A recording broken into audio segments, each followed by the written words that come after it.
Mungkinkah dunia resesi di tahun 2020 ini? Karena banyak negara yang dalam 2 kuartal pertumbuhannya negatif, di mana kita semua ketahui jika 2 kuartal pertumbuhannya negatif, dia dikatakan masuk ke dalam resesi. Kontraksi resesi kali ini tidak sering terjadi dalam perjalanan kehidupan berekonomi. Apakah ini termasuk kontraksi seperti Great Depression peristiwa 100 tahunan? Menurut saya tidak, karena sepertinya ada hal yang di luar kalkulasi normal bakal terjadi. Beberapa bidang saja yang dipukul karena mau dikuasai dalam tanda petik. Itulah analisa sementara dari si Bosman ini. Data lengkapnya masih dikumpulkan. Kita lanjut. Resesi kalau 2 kuartal turun dilanjutkan dengan 4 kuartal ini masuk krisis ekonomi karena 1 tahun minus. Lalu kalau terus berlanjut menjadi depresi ekonomi namanya. Dan kalau berlanjut menjadi 2-3 tahun kemudian itu bisa menjadi atau dikatakan Great Depression. Resesi kali ini mungkin bukan termasuk kategori 100 tahunan, tapi ini bisa menjadi sampai kategori krisis alias sampai pertengahan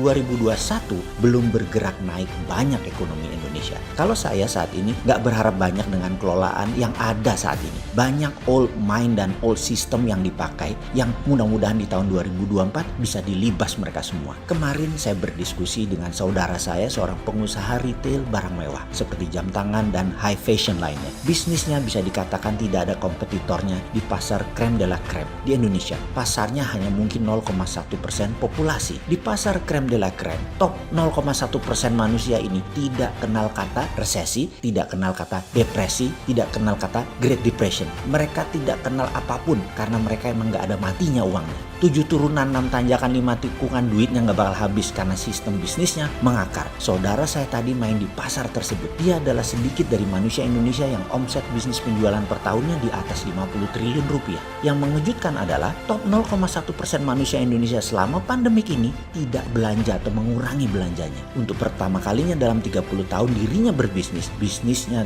drop turun. Di mana 2 resesi yang lalu bisnisnya tetap tumbuh. Di masa normal tumbuhnya stabil 15%-an per tahun selama 30 tahun kecuali kali ini. Inilah mengapa saya mengatakan kontraksi ekonomi kali ini beda. Apa yang terjadi di negara yang resesi? Tersering adalah investor menahan uang untuk masuk ke bisnis baru. Pasar belanjakan uangnya hanya diperlukan untuk memenuhi kebutuhan pertama yang terbanyak. Sebagian mungkin untuk kebutuhan kedua. Belanja kebutuhan ketiga atau barang mewah, liburan, perjalanan jauh itu jauh berkurang. Perkiraan kita akan resesi di Indonesia yang kuartal kemarin minus 5,3%, minus paling top naiknya adalah 2,3% alias masih minus 2% ekonomi Indonesia di kuartal berikutnya dan Indonesia masuk resesi. Itu diumumkan kira-kira mungkin Oktober nanti, paling telat November. Padahal kuartal ketiga itu selesainya September. Biasa itu 1-2 bulan baru laporan hitung-hitungan. Pasti itu biasa itu. Jadi pasti Indonesia resesi. Lalu bagaimana kuartal terakhir tahun ini? Nah,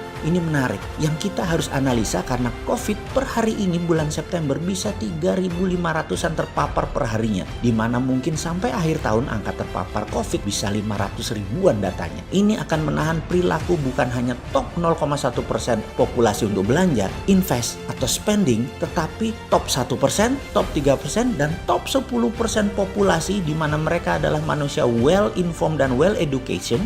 Mereka sangat baik informasi dan sangat terdidik. Mereka memilih diam, silent mode dalam ekonomi secara masif. Sementara kita tahu mereka adalah merupakan pemegang 70% perputaran ekonomi di luar belanja negara. Pasar Indonesia itu adalah 1.000 billion dolar. APBN Indonesia 180 billion dolar. Sisanya swasta ya. Jadi yang berapa? Yang 820 billion itu swasta. Kita mayoritas dari swasta mengurangi geraknya. Ekonomi makronya tidak tumbuh. Jadi kemungkinan di kuartal keempat pertumbuhannya masih negatif. Dan ini resesi yang makin dalam. Pastinya dalam waktu beberapa bulan ke depan akan banyak pengangguran. Pastinya pengusaha pendapatannya turun. Pastinya daya beli masyarakat turun. Ini yang bahaya. Daya beli turun. Terus kita bagaimana? Inilah tantangan bagi saya secara pribadi. Jangan sampai kita hanya teriak-teriak tapi tidak kasih solusi yang solutif ala Butejo. Kita tetap konsisten membantu UKM. Anda kalau punya produk tertentu ingin produknya terjual cepat, ada 2 strategi yang paling umum dilakukan. Beriklan dan membangun reseller. Anda pastinya sudah kerepotan dengan produk. Sulit untuk bisa punya keterampilan beriklan, advertising, buat copywriter, pasang SEO Google, Facebook Ads,